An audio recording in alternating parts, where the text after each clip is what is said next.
some people call it awesome. I think Halmy would say it's going to be difficult. The roads are rough, the sections are long. You only need to be half a metre wrong, and you can easily, you know, hit something very hard and have a big problem. You go over some really horrendously rough parts, so you just sort of hold your breath. This is a rally where you start and you never know what's going to happen.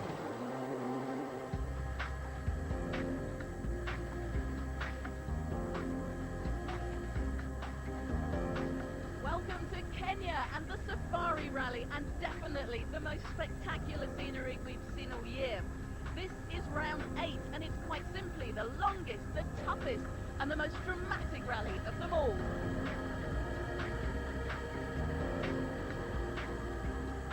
Over the next 3 days, the world's greatest drivers have got to get through 1,500 miles of this stuff, cope with high altitude and the kind of terrain that frankly you'd struggle to walk on, let alone drive a car.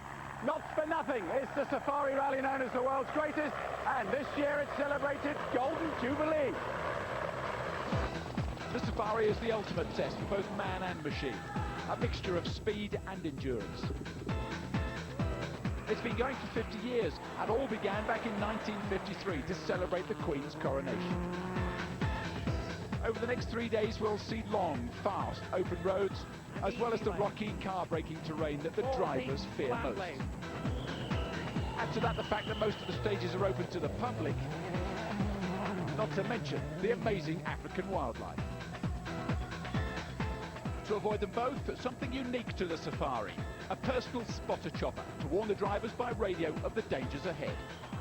The Brits have been successful here. Both Richard Burns and Colin McRae have won twice. McRae's season got a much-needed kickstart with his win last month in Greece, and he's really hoping to keep the momentum going. This is a sort of great opportunity for us to do that. You know, all the rumours are, and the testing, everybody's been having problems, and we've had a good test, so we've got to try and capitalise on that when we can. No such high expectations for the championship leader, Marcus Gronholm. He's never made it to the finish of this event. This year they say it's even rougher and tougher, so expect some drama. And this is how the championship standings look going into the weekend. Gronholm with a 14-point lead over Carlos Sainz, McRae and Burns expecting to pass the tarmac expert Gilles Panizzi. Last year's Safari winner Tommy Mäkinen just outside the 1-6, a point behind Petter Solberg. And welcome to Rally Headquarters, and I've got Jeremy Hart here. Let's talk to him about just how tough it is. Is it really that bad out there? Well, Shekhar Mehta, who's won here 5 times, says it's going to be carnage. Is it a case then of whoever's still driving on Sunday is the winner? Well, it's a case of who dares wins. It is a dilemma for the drivers, because if they go too fast, they might break the car. If they go too slow, they'll lose. OK, let's talk a bit more about this, because Robbie Head, who's not here with us at the moment, has been out and driven every single mile of this rally, and this is the kind of road that he found. It's quite monstrous, isn't it? I mean, the holes there are the size of your average bathtub, and the rocks are mammoth. He's had a lot of punches, and he broke a drive shaft.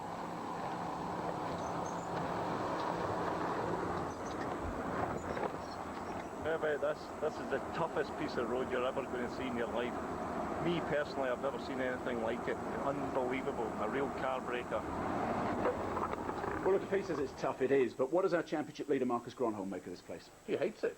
He's been here twice, and he can't wait till Sunday night till it's all over. Maybe he'll go home sooner, of course. So good news for the 2 British drivers. Are you tipping either Richard or Colin for this? I don't think Richard will win. I don't think the car's got what it takes here, to be honest, his Peugeot. But I think Colin will win. He's won here before, twice, and he's got a very strong forward focus. Watch then as we home in on the exact location of our African adventure. From headquarters just outside Nairobi, west to the 4 stages on day 1. And the crews must survive 210 miles today, almost as much as they'd cover in an entire rally elsewhere in the championship. Stage 1, just over 45 miles long, billed as an hors d'oeuvre on this rally menu of monster portions. Up 2, 3, 4, limbering up for battle, championship leader Marcus Gronholm. Gronholm's first into the lion's den. This stage might be a tiddler in Safari terms, but the rocks and the ruts are massive.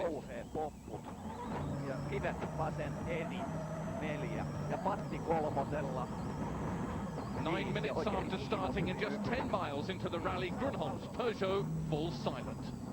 He has no option but to pull over, call for help on the radio and pray that he won't be out of Africa in record time.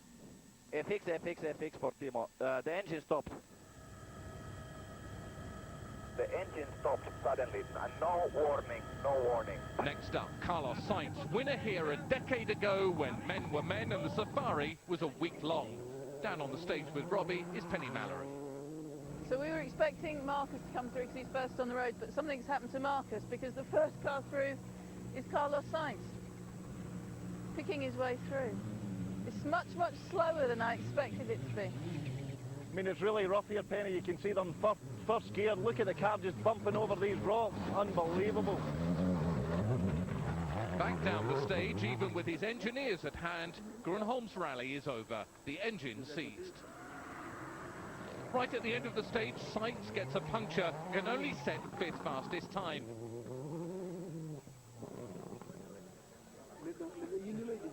In the headlines, dropping to 34th is Gilles Panizzi with a broken suspension.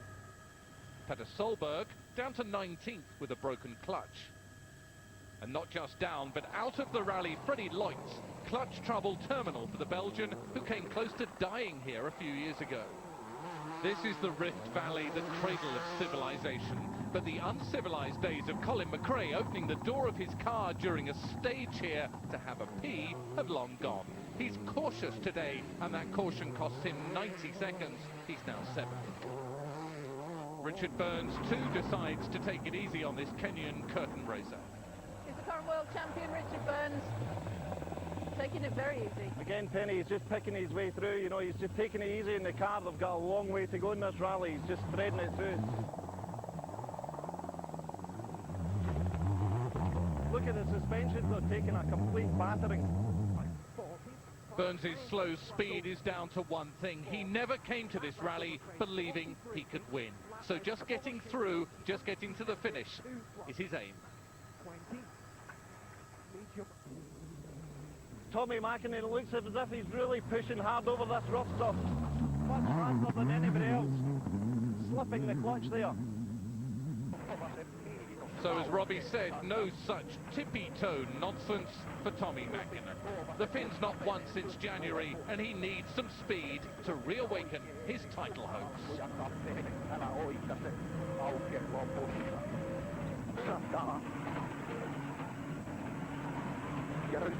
Mackinnon's against Carlos Sainz's time, but Mackinnon's fastest, and by a gap big enough to squeeze through a whole family of giraffes.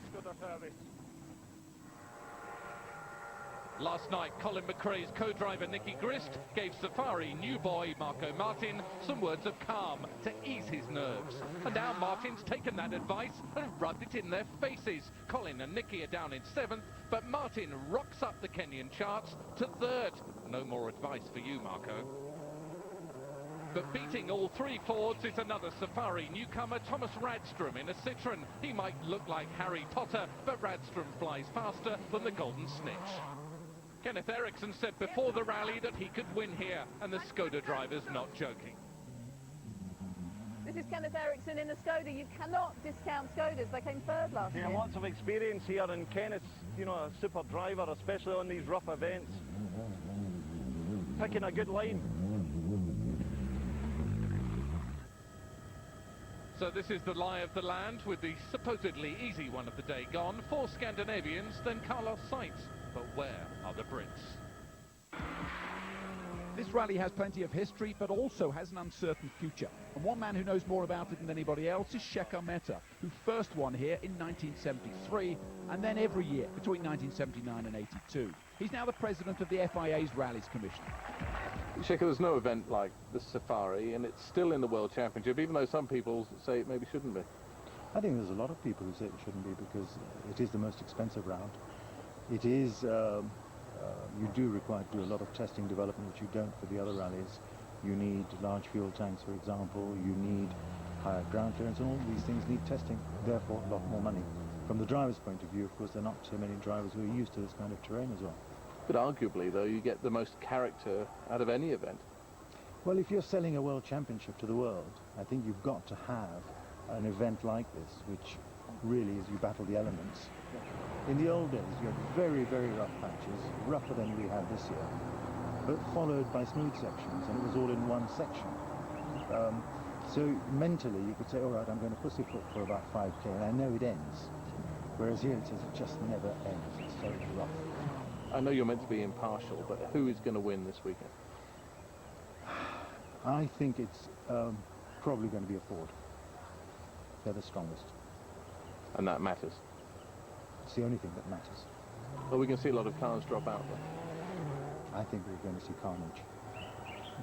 Well, if you thought your drive to work this morning was hellish, look what happened to Juha Kankkunen on the roads in Kenya. It blew the front out of his Hyundai. And all over this service park, there are stories of woe, and with drivers with their heads in their hands. Tell us exactly what happened and why you're out of the rally. Yeah, we were quite quickly out after 17 Ks. Suddenly the engine stopped, like somebody took the main switch off. We don't know exactly what happened, but something in the engine. Petter, your mechanics have done an amazing job. They changed the gearbox in 11 minutes. Yeah, it's very good. It's very good. But still, we lost the rally again on the first stage. So it's the fourth rally now on a row, and it's a little bit boring to start the rest of the rally after the first stage has been so bad. The championship leader, Marcus Grönholm's out. Does that take the pressure off you a little bit, or give you more of an incentive to close the gap in the championship? I mean, we've got the incentive anyway. Obviously, yeah, it's good for us at the moment that Marcus is out, but we've still got to finish this rally. Richard, how tough was that first stage? Okay, we got through with no trouble at all, so of course it doesn't sound too tough. But okay, we didn't do a very good time, but at least we're here in one piece. Are you very confident now of winning this? Yeah, I'm very confident. If everything works like it seems to be at the moment, it should be good. One man who won't be winning is Armin Schwartz. He retires on the road section before stage 2 when his alternator gives up the ghost. Here we are 20 miles into stage 2. Look at how rough it is here to the left. I've just borrowed somebody's local transport. The drivers are going to have a big, tough problem to get through this. And they're faced with two options up ahead. Go to the left, which is the smooth line, or carry on to the right up that rough section.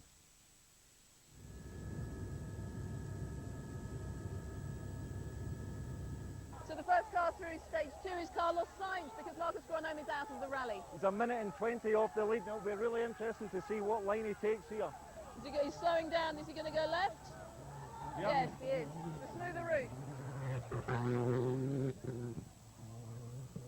Sainz is 8th fastest on the stage, consistent driving once again from the Spaniard, and it leaves him 4th overall. Lap tightens to 5. Nicky Grist tells Colin McRae how fast to take this corner. Then they realise they could have gone quicker. Faster. Okay, what do you want to make that? 5 plus. Okay. He changes 5 to 5 plus. But what do they do here? They've marked down a cheeky cut in their notes for this one, but will this save them any time? 30. 6 crest. And 6 right. Into 6. The actual stage is that bit of road to their right. 6 right. And K turn 2 right and left over bump onto grass. Oh look, he's gone right across the road. He's just missed out the entire section. We better be careful where we stand. That's an amazing line. Totally different. I thought this might happen, but I didn't think he was going to go there. So he's gone, and this is allowed. This is not a problem. No. Brilliant line. How much time do you think that would have saved? Maybe 5 seconds, but you know, smooth line. And I mean, he went nowhere near the road. He must have made that plan, what, on the recce? Yeah, he's obviously checked it out on the recce and decided to keep to the smooth option. Tommy Mäkinen isn't looking very smooth, but then he wants to build on his lead over Thomas Radström. So he's decided the car has just got to take the abuse.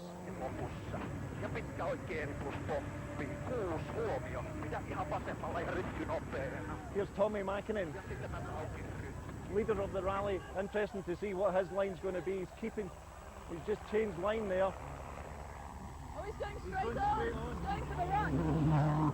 But Mäkinen's gamble doesn't pay off. McRae takes the stage win, 27.9 seconds faster than the rally leader.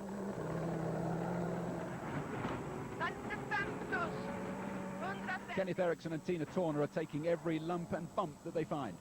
He's 7th fastest on stage 2 and overtakes Marco Martin to go 3rd overall. But watch out for the front left wheel of Thomas Radstrom's Citroën. It's loosening. And by the time he reaches service, it's ripped off altogether and taken the suspension with it. His service crew leap into the back to help him out. It looks a complete wreck as it plows through the dust and the rocks. But Citroën will do him proud, and he'll make it to stage 3. And the stage is Il Damat. Not particularly long, but this is the stage that all the drivers have been dreading all morning. Carlos Sainz is up the pace a bit and looks in complete control. Ford have their drivers try and break the cars in testing, but they couldn't. But a test and a rally are very different. And almost halfway through, the rocks rip into a tyre and Sainz has to stop and change the wheel. But there's worse to come. 4 miles from safety, he blows a damper. Sainz has lost tons of time. We stopped to change a puncture and I broke a shock absorber. Do you know how much time you may have lost? About 2 minutes and a half, something like that. Don't know. But Sainz is saved by even bigger problems for Kenneth Eriksson. His suspension breaks and he loses 3rd place to Sainz. Not only does Sainz break a rear damper, so too does Colin McRae. But in the scheme of things, it's nothing. This road would destroy any family car. It would even test a Land Rover. In fact, a tank would be the best vehicle for the job.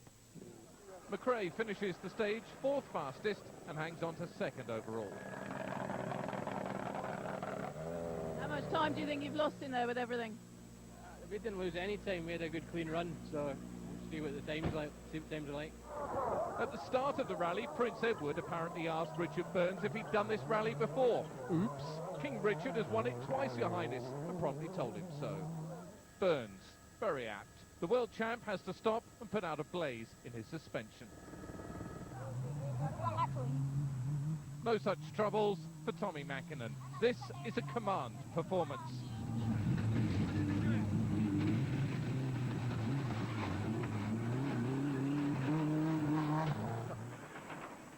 But even Mäkinen scoops up some of the dust that litters these roads. Inside the car, it's like a London fog.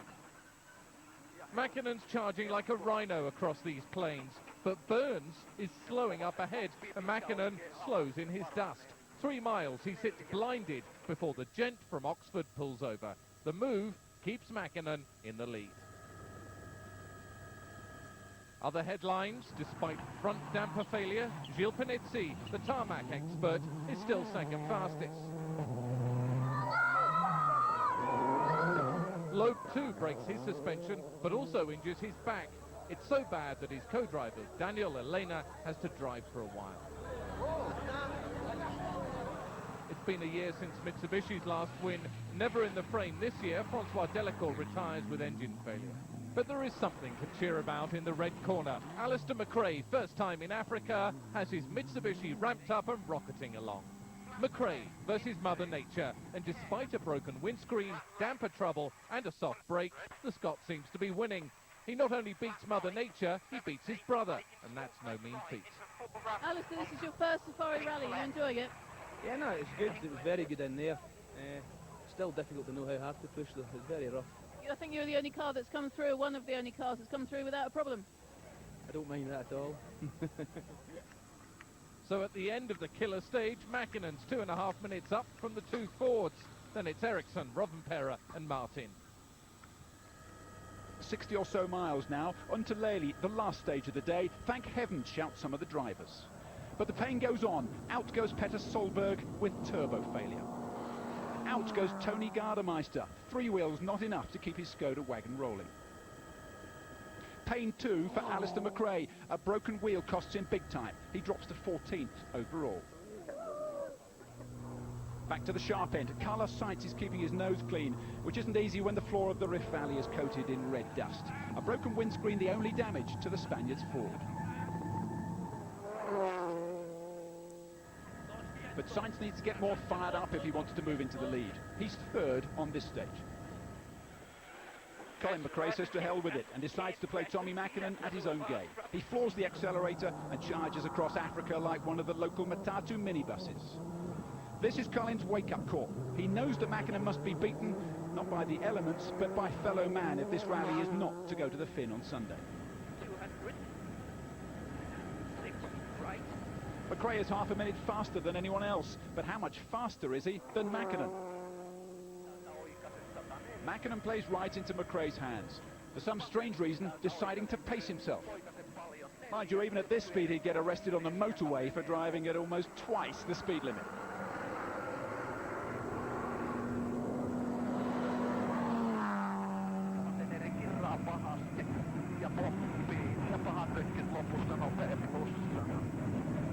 Tommy's decision to drive with his head and not his heart costs him over 2 minutes, and now also most of his lead. So the rally cars are just arriving into the last service of the first day of the Safari Rally. A few cars haven't survived it, but let's go and talk to the ones that have. Is it hard to find that balance between pushing hard and saving the car? Not at all. It was no question at all in the morning when we made good times. Everything worked well, and it was not too hard. Even sometimes it can be even more dangerous if you slow down a little bit more. Really, I think the biggest problem is I've been very, very cautious with my pace notes, and I wasn't sure of the capability of the car and how well it would go over the bumps and through the dips and things. So I've been basically too slow through those pieces. And here's how our leaderboard looks after 4 stages of day 1. And after 210 stage miles, just over 16 seconds separates Colin McRae from our leader, Tommy Mackinnon. Now, there's a long gap to Carlos Sainz, but the question is, where is Richard Burns? And the answer is almost 13 minutes behind Sainz in 8th. Now, you can lose a lot of time on the Safari, but can Richard Burns make up all that much time tomorrow? We'll find out. Back at rally headquarters, Colin McRae. Colin, how are you feeling tonight? I would imagine bruised after all of that today. Yeah, not too bad. We've had quite a good day. Managed to avoid all the big bumps, so feeling quite good tonight.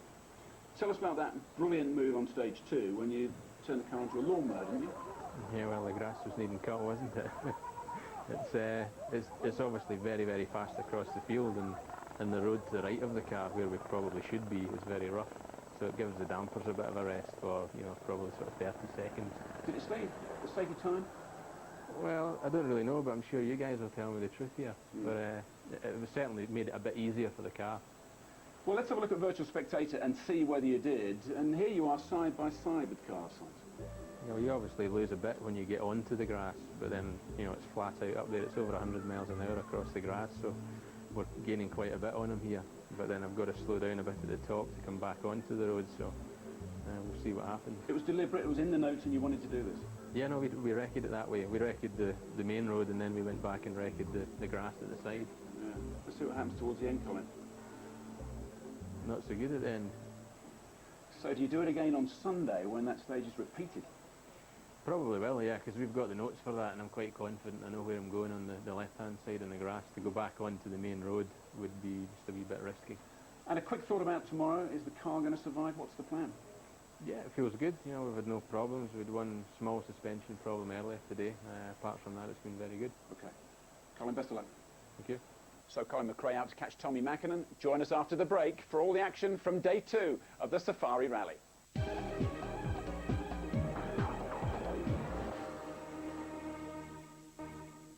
And welcome to Rally Headquarters, where to make a little more sense of this rally is Robbie Head. And Robbie, this rally is beautifully set up for Colin McRae and for Tommy Mackinnon now, but it's still a shock not to see Marcus Gronholm in the lead. Yeah, I mean, I think it's one of Marcus's shortest rallies. It lasted 8 minutes. 3 times he started this rally, and 3 times he's never finished it. So are we saying these Peugeot cars are fragile here in Kenya, because Richard Burns isn't enjoying himself either, is he? I think Marcus was unlucky, but the Peugeots are off the pace here. But they've got that massive rear wing, and that stops the top speed of the car, so they're suffering in performance. Now, in the championship, Marcus Gronholm can't be caught because he's got a big enough lead. But here, this is a big opportunity for Colin McRae, who loves to improvise when he knows he's got a chance. And here he is on stage 2, with Lawnmower Man. Yeah, it's a great opportunity for Colin or Carlos or any of the other championship regulars to close that gap to Marcus. And this is an inspired piece of driving. Colin cut completely off the road onto a smoother line, which allowed these dampers, these shock absorbers, to cool down and in the second half of the stage, which was rougher, he set the fastest time. So is his car strong enough to go the distance here? Yeah, I mean, Ford have had a good test, they've got a good product here, and I think they're confident. OK, Robbie, thank you. A little bit more from you later on. But for the time being, let's have a look at where the drivers will go on day 2. Further than on day 1. 280 competitive miles to survive this time, 5 stages in all, and they're going to see a lot of stage 5. It'll be run twice, so there's going to be no let-up. Whatever reserves of stamina the drivers had left from yesterday will be drained dry today. There are more helicopters on the Safari Rally than World Rally cars because each car needs a spotter chopper to fly ahead of it on the road to warn the car of any possible dangers on the road, but not to be outdone on the helicopter front. Channel 4 have our own helicopter and our own pilot, Renee. We're going to go off to stage 5 now, where Robbie is on the start line waiting for the cars to arrive.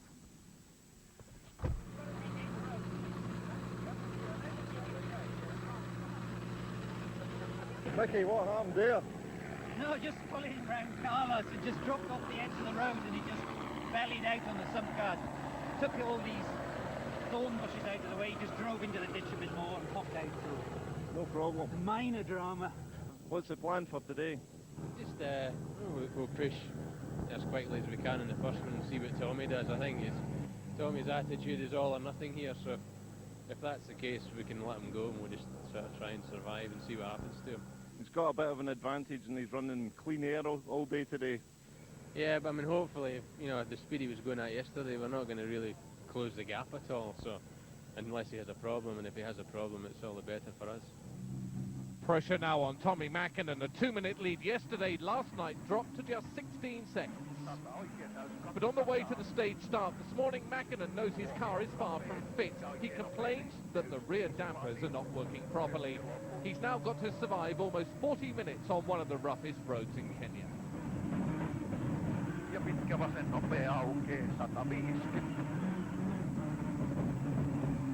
Sure enough, Mäkinen is way off the pace. And look carefully at the rear wheel. It's jiggling up and down, making the car shake and rattle.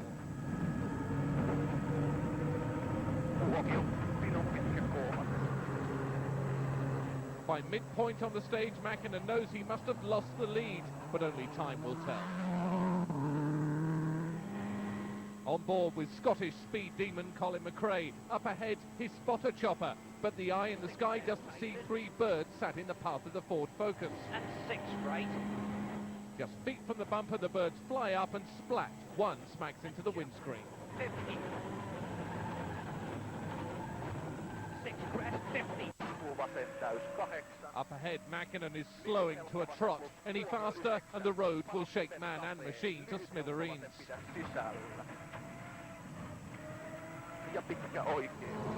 But Mäkinen's problem is now McRae's problem. So slow is Tommy driving that McRae is now heading almost blind into Mäkinen's dust cloud.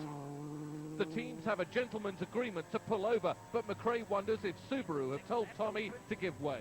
And keep left over past rocks. The message from Subaru management is when you are within 200 metres, Tommy will pull over and let you pass.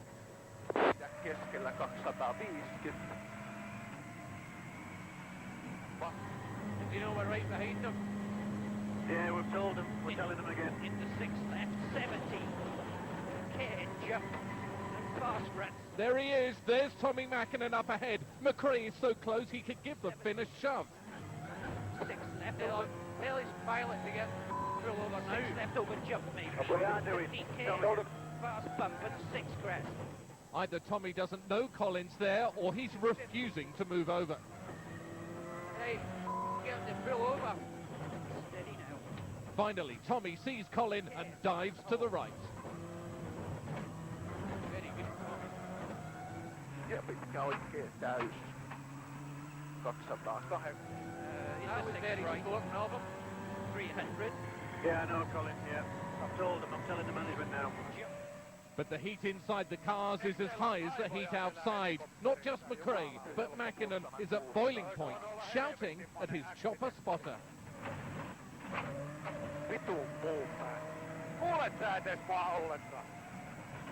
We're about 40 miles into the start of stage 5 and waiting for Tommy Mäkinen to come through. He's the first car on the road, but we've just heard on the radio that Colin McRae has passed Tommy on the stage.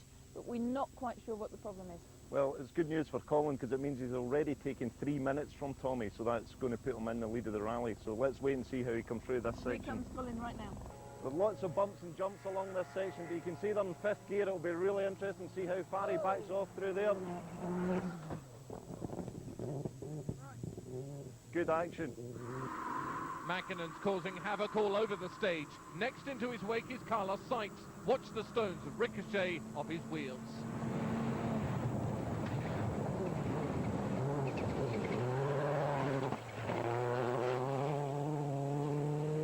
Well, we've heard information that Tommy's got damper problems, and you can see he's physically a lot slower than Colin through this section. He's just crawling through. Look at the back end of the car, Really, it's like hopping. Yeah, it's bumping badly at the He's back. got no rear dampers, he's hit something hard on the stage, and now he's just got to get it to the end. Look at the car, it's a mess. Sains's co-driver Lewis Moyer is also worried about Mäkkinen's etiquette. We cannot see, David, we cannot see. Lewis, you've asked Tommy to stop, but he's not stopping it. You are maybe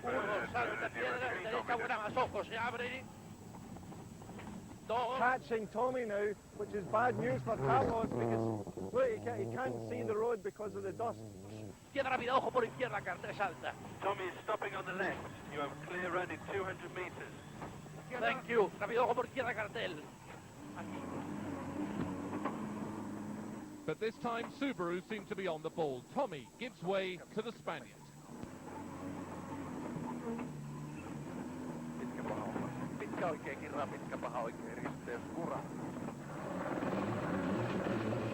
Sainz is in the clear, but who's lost the least time to the finish mobile chicane?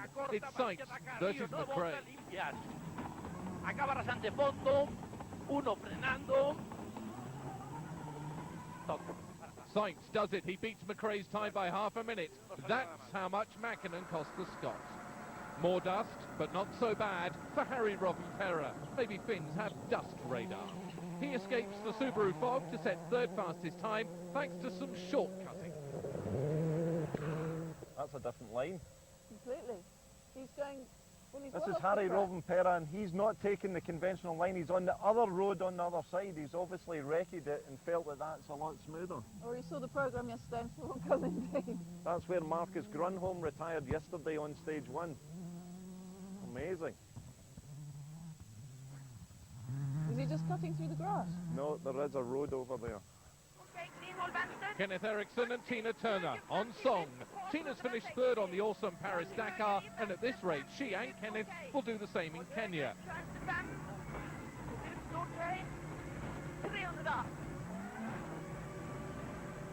Lyft och vatten. 40 höger 5. 80. Till vänster 5 till grön. 130 håll vänster. Vänster 5, break 50, rapp, clean, okej, håll vänster.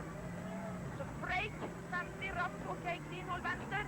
40, höger 5 till lyft, fart 160. 100.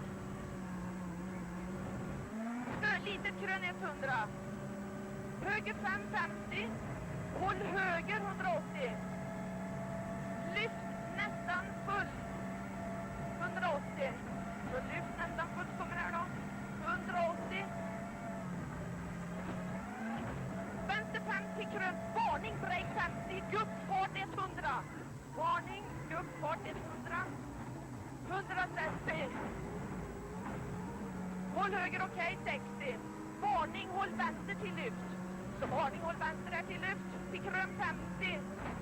Höger 5 plus 250.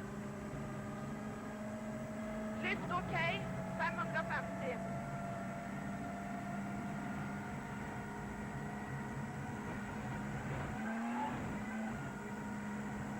Så lyft okej, 180 kommer här då. Då är det 200 meter kvar. Lyft okej. 180. Till lyft okej, break 50 och varning, håll vänster. Break, varning, håll vänster, okej. Grön 50, gupp okej. 50, håll vänster okej. Och sen kommer höger 50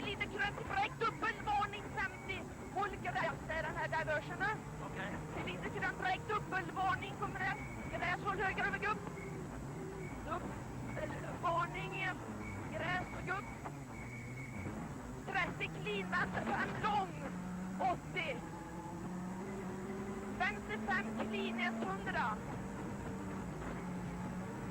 Vänster 5 kort break 50, varning, gupp i höger 5 rapp.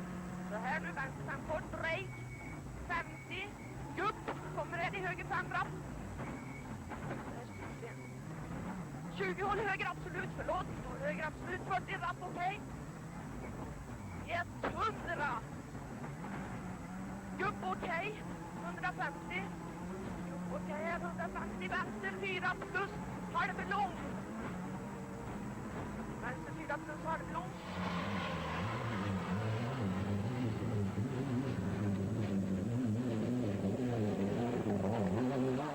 They're chasing Sainz for fastest time on this stage. Varning gupp i vänster 5.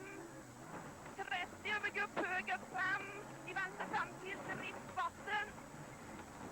I krön 70. But they miss it. But overall, right now, they're fourth. Okay. Dit var Eighth overnight, Richard Burns ups the pace a bit for day 2. Peugeot have put on some new dampers, and he's now hopeful of some of Rovanpera's speed. 150. Left max to Stones 4 plus. 20 left max over Crest Stones 4.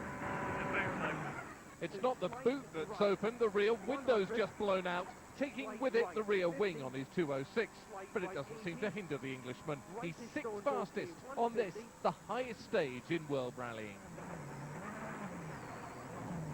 40 over grass. Then keep left on bump, K right to medium left. Go 60, bumpy to medium left braking, to medium right plus and bumps 2 plus. To K left, to medium right, big cut. 40, medium left cut, to fast right to minus. 40 bumpy, to medium right. 20 left, to cut straight 20. Medium left, to K right to plus and stone out. 50, K right plus and keep left of bump. Go 70 over grass. To flat right, onto road and medium left long. To medium left plus. To easy right bumps, go 30, K left plus long. To fast right, 20, cut flat right and straight over 60 to flat left. 30, easy right plus don't cut. And flat left, 80, slight right, 20, flat left, easy braking, turn medium left. And K right, don't cut. 30, fast left, straight, 60, K left plus, tight. 30, fast right, plus, in long, 60, slight left okay, to grass okay, 40 bump 5, to straight grass okay, 70, dip 5, straight 80, jump 3 plus, 40, keep right on flat left. Alistair McRae's got the Africa habit fast, a 3rd fastest time yesterday and again on the pace today. Okay. Oh, 29, 16. Bosh for the toilet. But all this excitement gets to Al's bladder. He's bursting so badly, he forgets to put on the handbrake as he goes in search of a bush or even a flame tree. Hey Roger, we're leaving you now. The first stage on only the 2nd day of safari action for former gymnast Sebastian Loeb. 3rd on stage 2, what today? He's taken the same line as Harry Rovanpera, which is about 50 metres from where the other guys have been going. There's another road over there, where the helicopters obviously telling them what's coming in front, but it looks quite slow through there. Loeb wins the stage with that shortcut, just like Harry Rovanpera's. With Virtual Spectator, they explain how and why they did it. Already we have 2 solutions at this point, and we decided to try the 2 solutions, and for me it was the best one was at the left. About 57 kilometers, and there is 2 choices, and we make the notes in the right side. But today morning when coming into this place, and we changed the mind. Because at the left you have to be very slow at the beginning because it's very rough, but after that it's fast, and on the other side you have a lot of jumps and slow corner, and I prefer to go at the left. Of course that is big risk, and in safaris maybe not best thing doing, but sometimes you need to take the risk because you take the risk all the time in this rally. Pay attention, this is how things look now. McRae's the new leader from Sainz and Rovanperä. Mäkinen loses so much time, he's now 6th. But at this rate, there's still hope for those just out of the top 6, like Radstrom, Burns and Loeb. The service area at Suswa. Tommy Mäkinen has lost 9 minutes on today's first stage. Colin McRae, the new leader. Jeremy Hart is with him. Colin, did you see what happened to Tommy?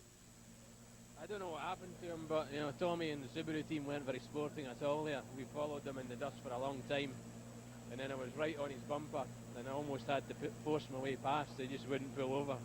That's outrageous. What was going through your mind? Well, I mean, it got to the point where I thought I was going to have to push him out of the way. I mean, we were right on his tail, and I was just getting all the rocks in the radiator and on the screen. So I don't know what he was doing. It's not the type of rally you do things like that. How close did you get to him? I was right off. I was about 2 metres off him. He was seated on the in-car, and he wouldn't move over. Tommy, you started this morning leader. Now you've lost that. What happened?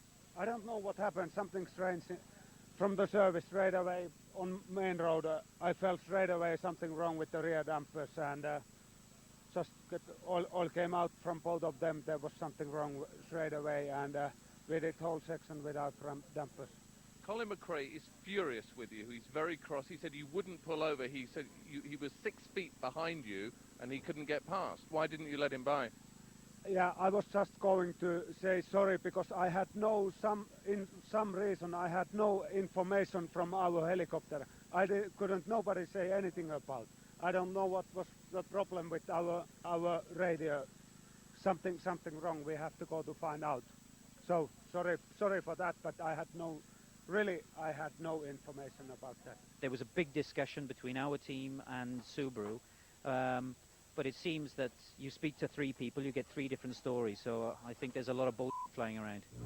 I'm very sorry that, and it was also very dangerous place. Of course I could pull out straight away. It was not my target to try to keep you behind. Sorry that. It was really, they have something wrong with our radio. I'm sorry, very sorry about that. Okay.